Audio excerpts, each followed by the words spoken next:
Before we get started with the show, here's a quick word from our sponsor, Global Training Center.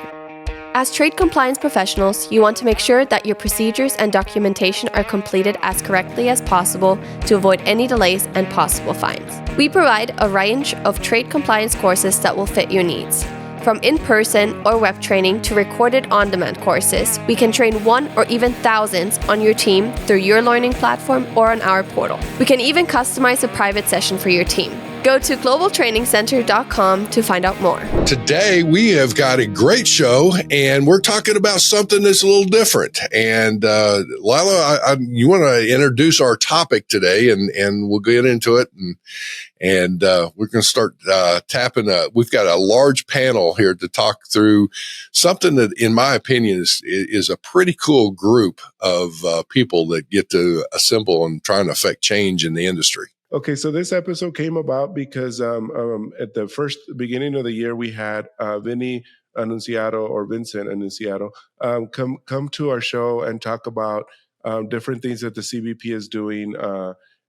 So he had mentioned during that episode that for the public or private sector to get involved and collaborate, or even just to get involved with CBP and work on projects, or just at least to be involved in the efforts.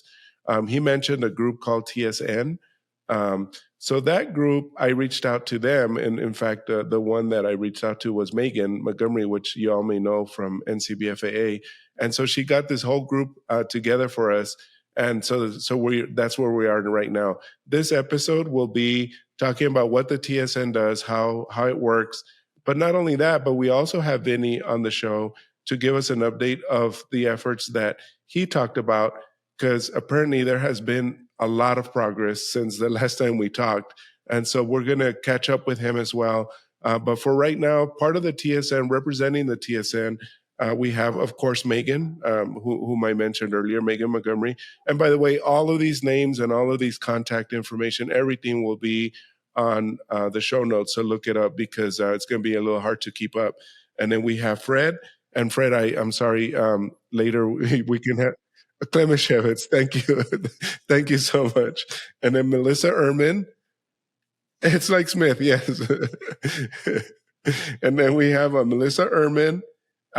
She's, I don't know if she's representing NAFTZ, but she does work there at NAFTZ. And then we have Fanny Flores, which Fanny Flores is at Dakar, but again, all part of this group. And of course, we're going to have Vinny Annunziato as well from CBP. But so that's a whole group here. This is the largest group we've ever had on our podcast, which is kind of cool just to see how this works out. But anyway, so it's going to be fun editing anyway. So. Well, folks, hey, listen, first off, welcome to our show. And when we're talking about, to our listeners, when we're talking about TSN, that's the Trade Support Network. And it works in kind of like you have the COAC, which is a separate type of scenario there with COAC's advisory group with customs.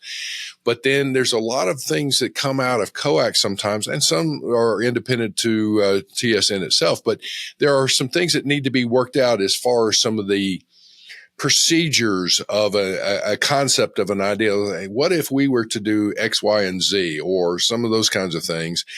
And so some of those ideas get pushed off into TSN and the different committees that literally hammer out some of the details of the process. Is that a pretty fair assessment of how TSN can support the overall concept here, folks? And Fred, I'm going to throw to you, since you're a phenomenal system guy. So, there's a lot of things that come back with system enhancements and data flows and all that. What about that? Yeah, Andy, that's we do work hand in hand with customs on new initiatives. And a lot of other things that TSN does too. But from a technical side, we do go over what they're trying to do from a technical aspect to make sure it's going to work both with the trade and customs, because we all realize what customs has to get. But then again, from the trade side, the group represents a various folks from the trade side. I mean, we have importers, we have carriers, we have all kinds of people. We have technical folks, we have brokers. So it's a big brush that covers all the folks that are in the TSN. So we get a lot of different background and a lot of different insights to what's going on with customs. But we take the ideas and we make sure that whatever technical changes are going to come, that we get it works for both the trade and CBP, and we both walk away happy with something that's actually usable and works and it's user friendly. So that's kind of an overview of high level of what we do. And let me add, Vinny, I'm going to throw something at you from your perspective, and I'll let you jump in here just real quick. But Vinny, from your perspective, from a CBP, are you looking at TSN as, well, there's a bunch of squeaky mice over there, or squeaky wheels, if you will, and then like, oh, let's throw them a bone or whatever? Or is this something that really is a good collaboration between CBP and the private sector? Andy, the last time we had the podcast, I thought I said TSA, not TSN. You are so bad. You're so bad. I got you. Listen, TSN has always been an integral part of everything that we do. I rely on them, even back in the old days with the setting up of ACE, on their technical prowess. Because if we didn't understand the impact to the trade and get their input on some of the technical stuff, we would not put together what we were able to put together. So they're very much a part of what we're doing. In fact, this is a new process for me. I'm trying to figure out exactly when to bring TSN in on the project. We're at the ground floor of a lot going on. So we're trying to work in on the innovation side, how we can get TSN involved and make sure that we're doing things correctly from the trade's perspective. I like to think of it as COAC focuses primarily on policy and TSN focuses primarily on implementation. That is actually a great summary there. I think that's phenomenal because there's, conceptually, you push forward a policy to say, well, we need to do something regarding whatever. But it's, as the old adage, the devil's in the details, is like, okay, how are we going to implement this policy? What's it literally translate from a regulation, from a policy perspective, into the actual details and the procedures and the systems and the data, actually who's going to transmit what and when and how and all that kind of stuff. And that's one of the things I guess the TSN comes into play. With all of that, I guess is Fanny, let me throw to you here, is that your involvement and how is TSN kind of structured here? Has it been a good something that has been good as far as your time has been involved with it, or has it been something like, oh my gosh, I got another TSN meeting here? Is it a burden?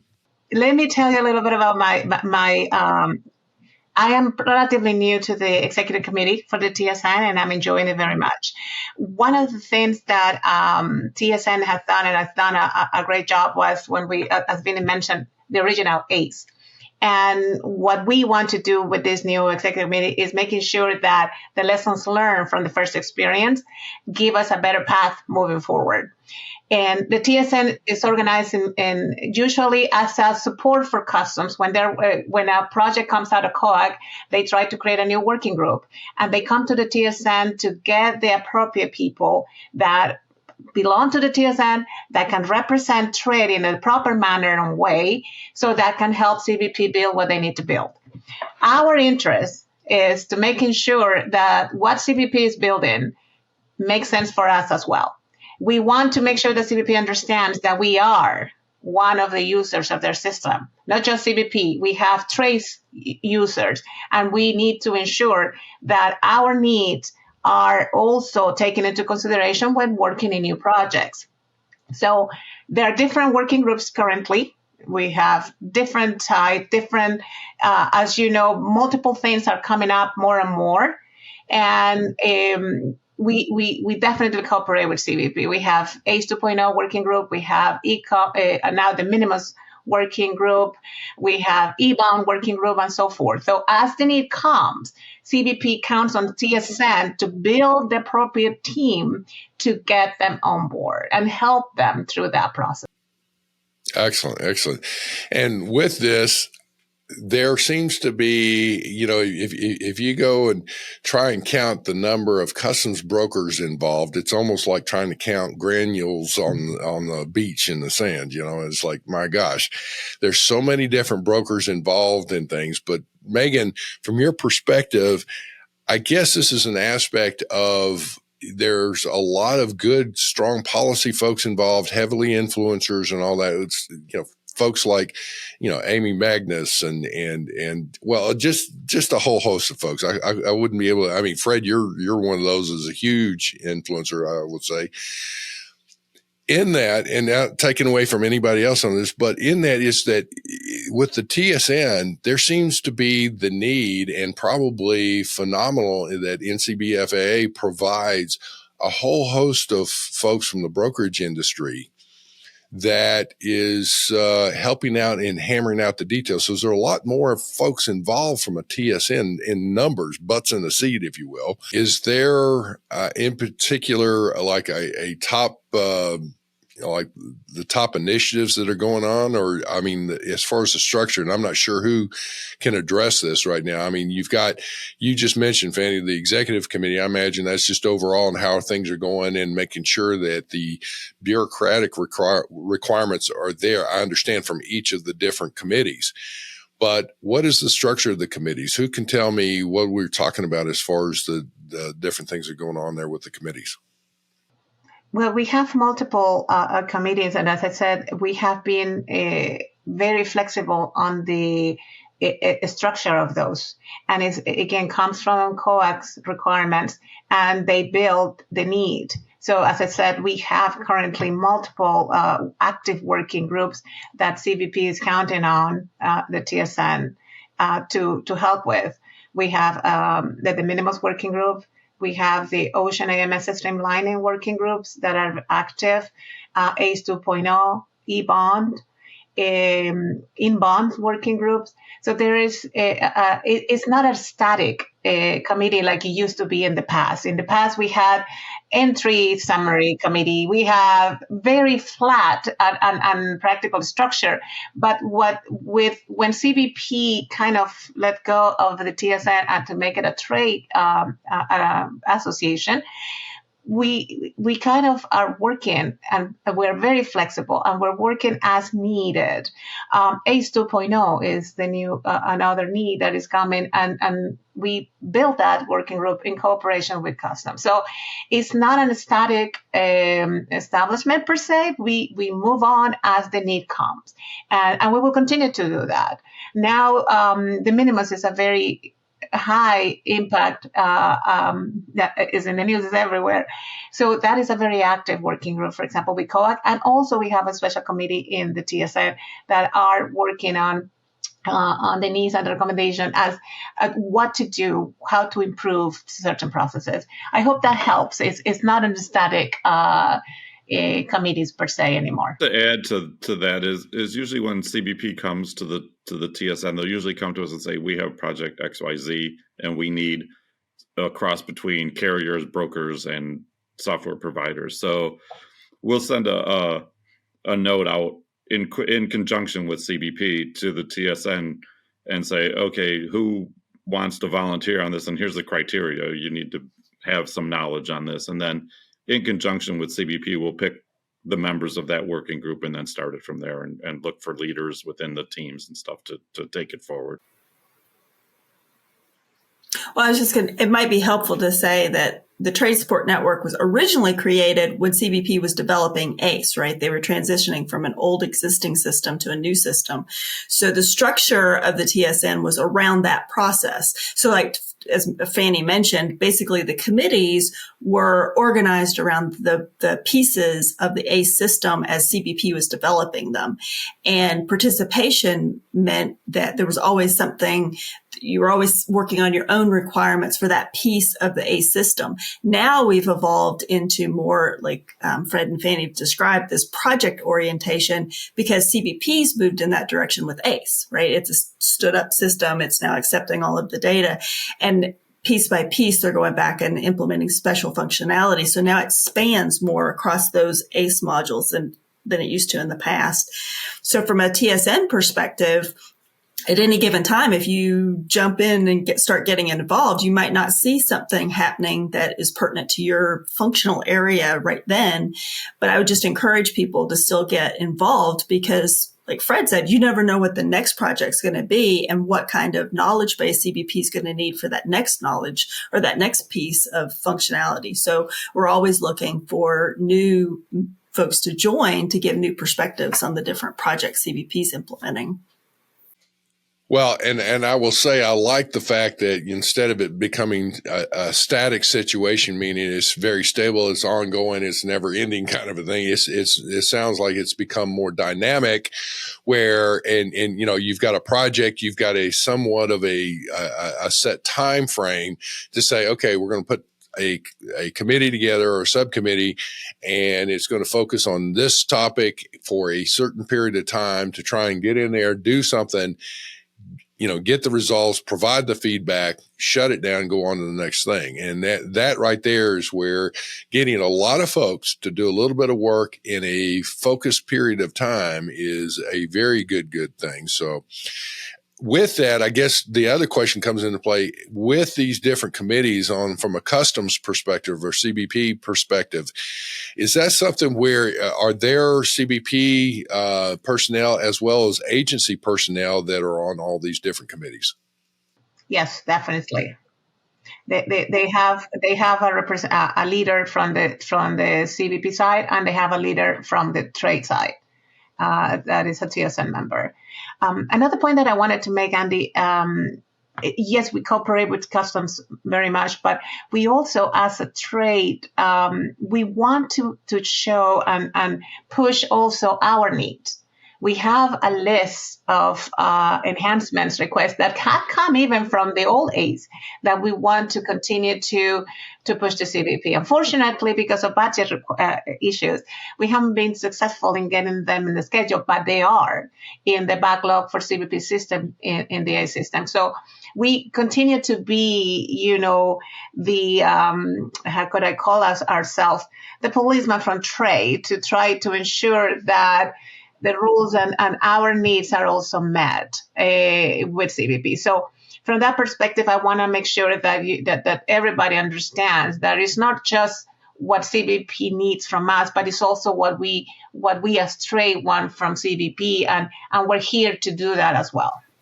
Well, and Vinny, I'll just have to say, they have their list there. Why can't you just do it, Vinny? Yeah. Of course, Andy. Just wave a magic wand and bring budget and policy and make them all agree with everything the TSN wants, and we're done. Yeah. Of course, the TSA does all of our requests, Vinny.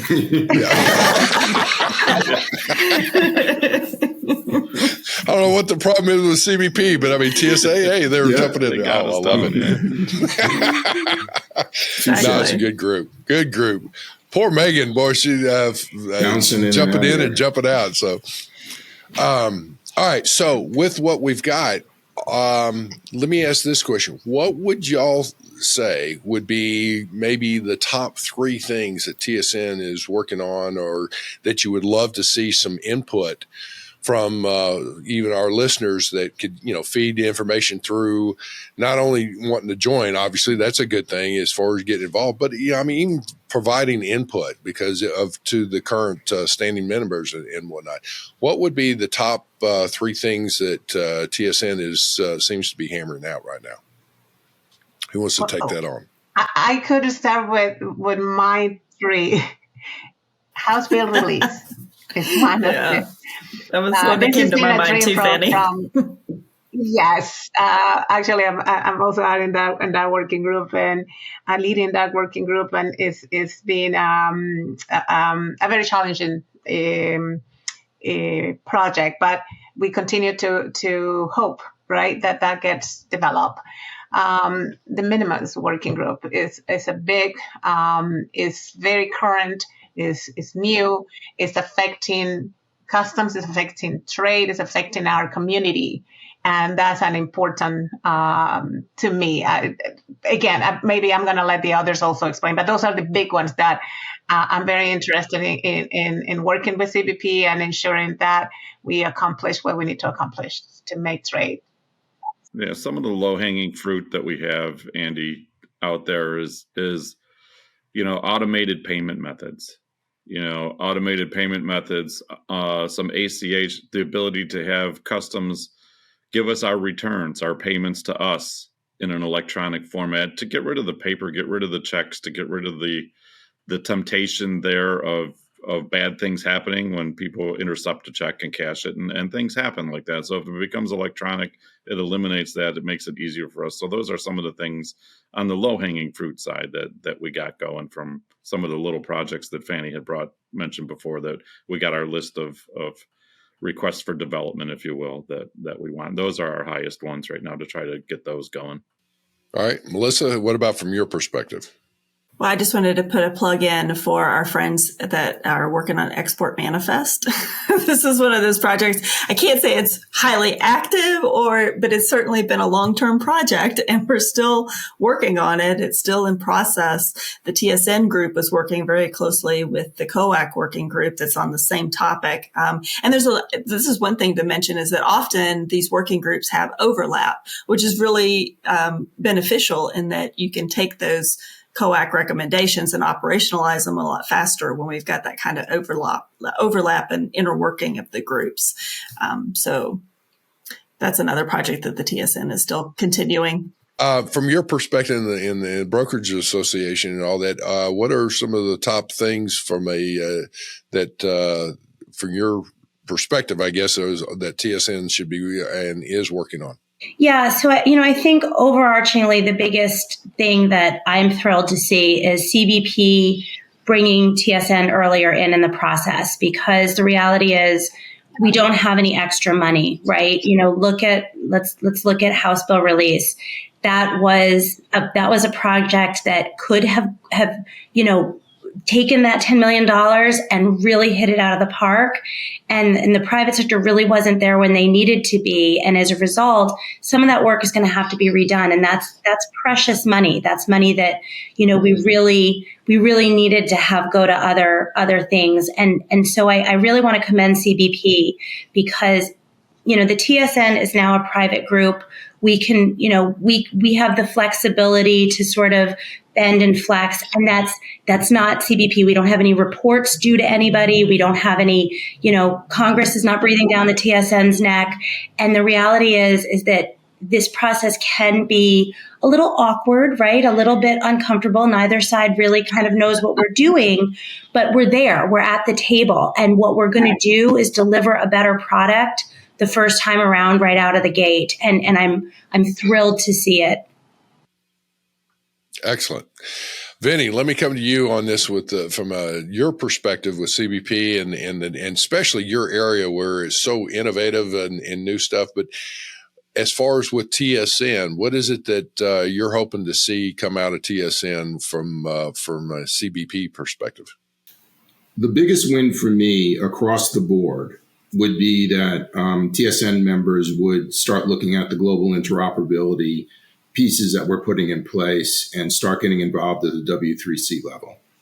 I mean, that would just be the penultimate for us in the direction that we're going. And I know that's a big ask, but I would like to have some friendly companies involved with us, because we're up against some big guns in what we're trying to do at the W3C with the credentials. And that would just be fantastic. In fact, I will just say it's not definitive yet, but we might even want to form an international working group at some point at that level. And I think the TSN members would be very appropriate for that type of situation. Wow. That's phenomenal. With that, I guess, let me ask this question. To your point, are there a lot of things that get hammered out through not only COAC and policy wise, but then with TSN that you're able to take to the WCO to say, this is what you're trying to push for reciprocal type agreements and processes and data flows and all of that with other customs organizations that you're able to, do? Has that empowered CBP at that level? Andy, that's like a multifaceted question that we'd have to break down a little bit. Right now, I just have one of our CBP folks working on data standards. Now, actual data elements versus what I was talking about with the W3C are two different things. So I want to separate that out. W3C standards are communication standards, or a layer of standards for communication. At the WCO level, we will be adhering to whatever the standards are on the data so that they're easily translatable. But when you start getting into global, it's different requirements that are occurring. I will say that, in my view, if we really are serious about forming an international single window at some point, you can't do it unless you're in line with what I'm building right now, because all you're going to get is a patchwork of single windows, right? And that's not going to give anybody the pure effect of what we're always trying to achieve, which is one spigot in, one spigot out. So the first thing we have to do is get a standardization that the global community would get involved in. And that's something that I'm working on now. I think I mentioned before with the border 5 countries. We have some South American countries reaching out to Singapore, the EU. So we're trying to get a bunch of tests going on to get countries more and more involved in this. Well, can you give an update on some of the things that you've been working on since the last time we talked with you? I would love to, Andy. That's why I'm here today. Right? let me tee this softball up for you, brother. Lay it out on a platter for me. All right. Well, obviously, just really quickly, we completed our 2023 test in August. It was very successful. So what the customs folks did on the technical side was we wanted to take the data in from the credentials and actually map it into our system now using the legacy data and mixing the new with the old. That went really well. I mean, really well. It helped us to figure out a lot of things that we wouldn't have normally have known if we had jumped right into the credentials. So it was a good baby step.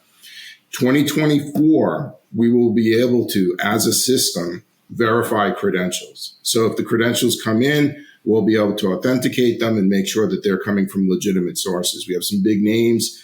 We're working with standard groups like GS1 and Glyph. We have some big players that are coming in. I know Walmart is extremely interested in what we're doing. We've been talking to Nike. UPS just committed recently. So we have a lot of big players coming in on these projects, and it's amazing.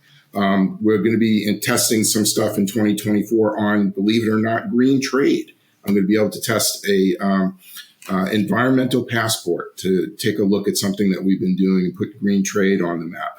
I am trying desperately right now to work with our folks to bring in British Columbia, Canada, who is already on the same standards that we are and issuing credentials so that we can go in and verify their credentials on natural gas. So big stuff over there for 24. Please keep your eyes peeled. And anybody that wants to get involved, there's still some time. Get moving. We just brought in a couple of brokers. We have some other folks that have just come on board. We will stick you onto the team that you're interested in. And that's not a problem. You can just reach out directly to me and my team. In 2025, early 2025, and I'm going to be sharing some big news with you a little prior to what's coming up with the trade summit. So it's breaking, right? First of all, the international tests, we have 3 of those, 2 of which have been funded by Congress. By the way, my 2024 test was also funded by Congress. Don't hurt yourselves. We had bipartisan support. Don't fall off your chairs. This was amazing. All right. Bipartisan support on this. And this was headed by Senator Cassidy's office. So we appreciated the funding coming in for those tests. The 2025, early 2025 tests, I'm working with CTPAT very, very closely. They're looking to do government-to-government communications, which would benefit the trade, especially if there are things being done overseas for us receiving data. The thing that has happened is by joining forces with my team, the innovation team, we started to look at the government-to-government. Originally, it was just mutual recognition arrangement countries, but now we're looking at that as a global hub of communications for multiple governments. And I think we can take that very deep if that is successful. The two tests that we have affiliated one's affiliated with the work that we're doing with CTPAT, and that's the Global AEO CTPAT credential, which is one credential that can be used with multiple countries, and it doesn't matter how many agencies are involved. So if FDA, for instance, or EPA gets involved with some kind of facilitation benefit, they can also issue those credentials. So that's coming. And then the My Export is Your Import to verify that something is actually exported in one country and imported to another one. And we may do a little bit of play with if an examination occurs and somebody sees that it's supposed to be widget A, but they've got widget C, they'll be able to communicate with us as well. So I think that's really interesting stuff. This is all done through automation. All right. So with all that said, here's the big news that's coming and stuff that I'll be talking about in more detail at the summit. We just got funded for limited production for pipeline oil and steel, which was our 2023 test. Hoorah. Big news. Not only that, we have the contract vehicle. We've started pushing the money over. The red packages are starting to move in. So one of the things that I really want to get the TSN involved in early on is that particular piece with oil and steel, because I think a lot, especially the software providers, need to start looking at how we're doing things.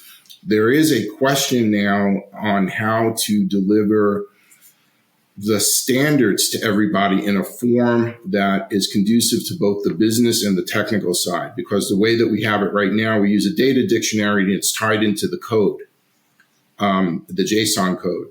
So it's difficult for a lot of the business users to look at. So I have a CBP person right now who all he does is data. God bless him, and he's going to be helping us to see if we can come up with a good format. And then as well, I'd like to discuss that with my TSM counterparts to see if we can communicate this properly. It's a different world. And the last thing I'd say is. And, I don't know how much we want to discuss all of this, but mostly what I am endeavored into is pre-arrival data. Okay, what happens prior to the entry, to a bill, to an inbound movement, and that has opened the door for a lot of great work. All the trade, all the operators, we've been getting such positive responses from it because it really builds a transparent supply chain. And I think that that's going to have a really strong impetus for how we modernize in the future. And it already has. We've been very influential in 21st Century Framework on the innovation side. Obviously, ACE 2.0, which I've been facilitating on the other side with the COAC. And we're trying to get our business cases finalized so that we can start sharing with the TSN. And once that takes place, it's going to be round 2 ACE, right? We're going to be going in there, rolling up our sleeves and trying to figure out, what is this modernization effort really start looking like, which is going to bring us into the operational requirements as well. So it's exciting time.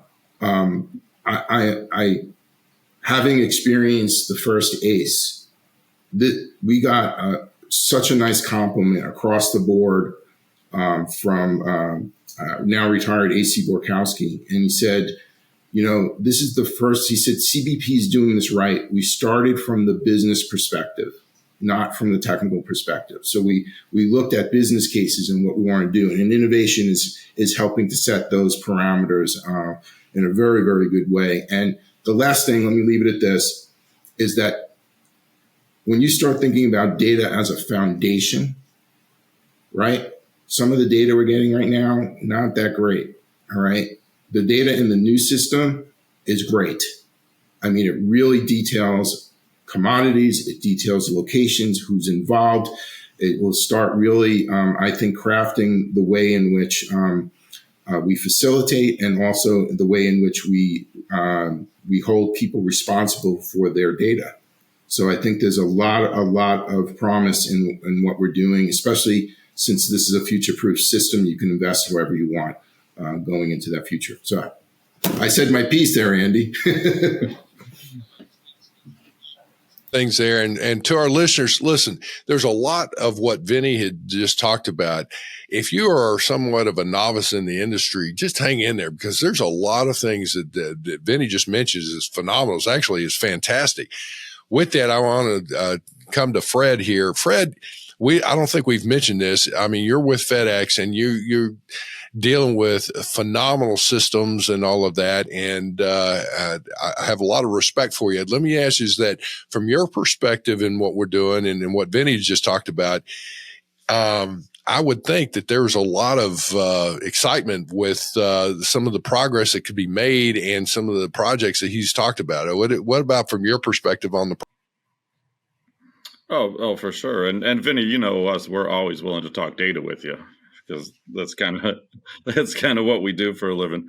No, but we've had some conversations with Vinny's team on the new things that are coming. There's some how to transmit data back and forth, how to get rid of some of our 80-byte card things, and what can we do in advance of the new things coming, the ACE 2.0s, the things that Vinny's got in his pipeline, and what are the things that we could do today from an innovation standpoint to try to set ourselves up for what's going to come. Can we have a different data transmission? I mean, Vinny just spoke to how do we get data back and forth? How do we transmit data back and forth? Well, today we're doing it through ABI. It works great for what it was designed to do, but it's time for something new, and we're all willing to work with that. And if we can make the data better, if we can make it easier, we're all for that. From a technical standpoint, any innovation is good. And what we build today is obsolete tomorrow. So there's always room for making things better, and it just never stops. And Fred, obviously, if I can reduce that data duplication down onto a single window, that would be something that a lot of people would be very happy about, right? Vinny, everybody wants a single window because, like we mentioned before, we have a single window today, but it has 38 panes in it. I only built one. Those panes are in various parts of your body, but yeah. So I know that. Like to have one window. I agree with you. I'm a purist in that manner. I think one of the things to really think about as we look to a future where there is more data integration, one, we would, as the TSN, would love to be in that conversation talking about how to make sure that we protect our own country's proprietary data and, protect the innovation that's going on. Not all of our trading partners are our friends. And the other thing that, is very interesting about this concept is that once you get to a point, right now, Customs is wanting to collect data, closer and closer to the source, right? Which has got some benefits and some drawbacks. From our perspective, Customs collecting data from the fishing boat captain and the rice grower and, the whoever, well, you don't have any oversight over those people. So what ends up happening is data is collected that may or may not comply with the data that comes in through, I'm going to call them more sort of regulated sources. And now we're in a bit of a pickle. So I hope that as international data integration continues on, the data that Customs seeks from sources that they don't directly regulate will be able to be better, reliable, more reliable data because it's going to be regulated by the countries in which we're partnering with. Do you see what I'm saying? Am I making sense? Well, and I will. Yeah. Well, let me just say this is that one of the things that with all the data collection and all that, for the good corporate citizens that are out there that are exporting and importing and they're providing this information, what's going to happen is as the data is being collected, it should streamline the clearance process for those good corporate citizens, for those shipments coming through the ports so that they are moving through. And as I like to say, I'd like to see this stuff move through like greased lightning. with that, I would also say that it should then allow for those shipments that have folks that are acting somewhat nefarious, that are, they're not providing all that detail, so that the expertise of CBP and the other agencies are able to be applied to those shipments that need their expertise to check things out. And those that are the good corporate citizens that have crossed the T's, dotted the I's, jumped through hoops and everything else can move on through and get that stuff on, so that our economy and commerce is moving forward, and they're focused on those that are not the nice players. So as we're going through this, there's a whole lot of things that we can, we just keep hammering away with.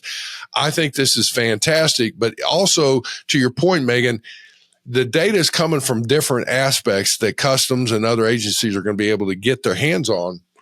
It will then empower them, hopefully, to say, if I'm saying that I'm moving it from point A with this carrier and this is the widget A, it's not all of a sudden it arrives at the destination and it's a widget C and it came through other means. It's like somebody's not circumventing processes.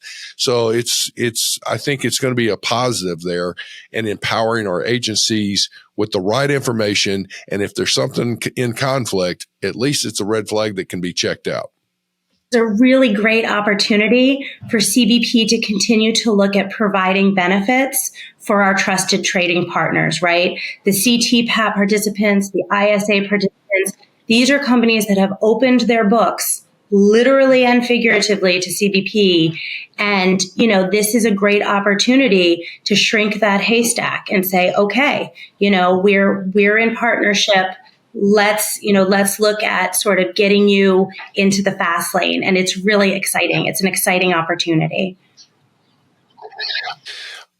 With that, let me just, we need to, for sake of time here, I mean, we could keep talking about this, but I'm going to go around the horn here and ask you to, for your closing comments, if somebody is interested in TSN or some of the things out there, what is it that you would suggest as far as people to take action? If you're a high level person in a company and you've got people under you that should be involved in this, what should you look at? Melissa, let's start with you. What do you think as far as from your perspective? So we continue, I mentioned earlier, we continue to get applications from the trade. So if you hear something in here that you find interesting and you want to make sure your company is participating, you can reach out. There are forms on the CBP website, and there's also a TSN website that you can complete an application. Let us know that you want to get involved, and we can make sure we get you connected with the right folks.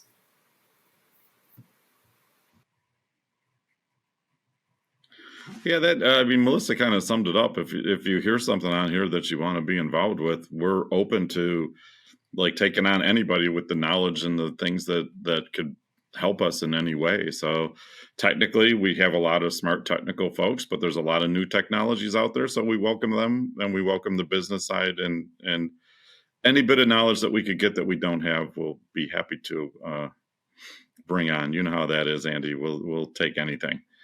I bet. Megan, how about from your perspective? But she got the free to join part out. So that was it is free to join. The only thing is, Andy, the applications have to go through Fanny, Melissa, and I, and the other two members of the EC. Yes. Okay. So it's so it is reviewed, but I don't think in all the time that I've been on the EC that we've ever turned anyone away. No. Agreed. Fanny, how about from your perspective and from your overall? I wanted to invite not just the classic trade partners, but there are new trade partners that are coming up every day. Mm-hmm. And I want to invite all of them to participate. Mm-hmm. And your communication with CBP or any logistics for that matter, right? We want to build a supply chain that makes sense. So if you are interested and you would like to be part of that, please come and join us.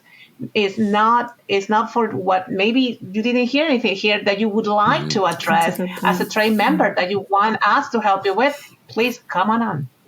All right, Megan, let me come back to you and allow you to what from your perspective. So one of the things that excites me most about the TSN is that it's actually the only trade group that I know of that's totally free to join. I would suggest starting with looking at our website, and I'd like to especially thank Chris Flourish as our volunteer webmaster. He does a great job. So, check it out. We'll make sure that the website is linked in the show description notes.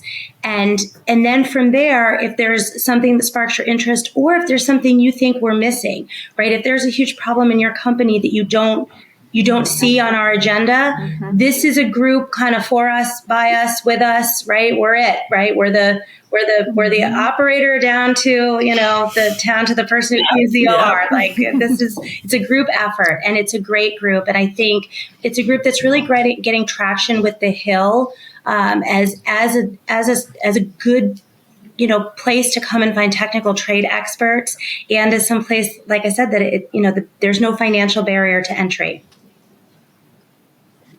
All right.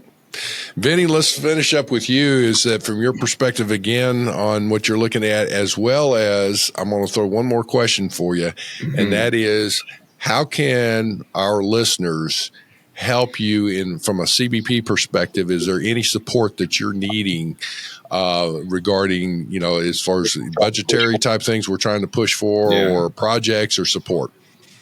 Well, I would start off by saying, please support, what's going on with ACE 2.0. I think everybody needs to get involved in that. Even though I'm more of a minor player, I see that as, a major impact for the future. You should all be involved. I think the TSN is a perfect area because they can be all expansive. There are software things that are going on now that are non-traditional. I think non-traditional parties need to get involved. They need to draw them in. I did want to also let Megan know not to worry. The role of the broker has become very clear in our 2023 test. Please ask me at the summit. Okay. And the last thing I will end with is nobody should be afraid of the revolutionary changes that are coming. Nobody's job is going away. There may be changes that are coming, but it's not to do anybody in. It's just to make a tool that is going to make the supply chain stronger. And for those businesses that are doing the right thing, they will be moving their freight much more easily, not only with CBP, but with all of the PGAs. That's the goal, right? Facilitation and security. So I'm impressed. And I think most of the folks that are working on these projects are impressed. Get involved so you know what we're talking about. Thanks. Well, folks, I want to say that this has been a phenomenal. Listen, I thank this whole panel. Y'all are a fine group of people to be associated with. I really appreciate y'all coming on our show. And to our listeners, folks, this is something this is just Trade Support Network. TSN is just another aspect where you can get involved. And especially if you are moving up the chain in your career, this is a good area to get involved to affect positive change in the importing and exporting community. So I would highly recommend that you, as Megan said, hit the website, look at it. Every one of these fine folks, their contact information is going to be on there. If you have questions, you can reach out to Lalo or myself. We'll get you to the right folks. If you want to get involved, my goodness, we'll work you to death. So, but that said, thank you so much. This is a fantastic group of people. With that, I hope everybody has a great day. Thanks, Neil. Take care. Thank you. Thank you so much. Thank you very much for joining us. SimplyTrade is brought to you by the generous contributions of Global Training Center. You can follow the show and GTC on LinkedIn or Twitter and other social networks. Make sure you check out the show notes in the description for a full rundown of today's show with all the important links. Also, make sure that you share this with a friend and subscribe on your favorite streaming platform. We really like hearing from you. If you enjoyed the show, make sure to rate and review wherever you listen to this podcast. If you or someone you know would like to be a guest in the show or would like to sponsor SimplyTrade or suggest any topic you would like for us to discuss, please contact us via email at simplytrade@globaltrainingcenter.com, or you can DM us on Twitter at SimplyTradePod. Thank you again for the privilege of your time. Happy trading. SimplyTrade is not a law firm or an advisor. The topics and discussions conducted by SimplyTrade hosts and guests should not be considered and is not intended to substitute legal advice. You should seek appropriate counsel for your own situation. These conversations and information are directed towards listeners in the United States for informational, educational, and entertainment purposes only and should not be substituted for legal advice. No listener or viewer of this podcast should act or refrain from acting on the basis of information on this podcast without first seeking legal advice from counsel.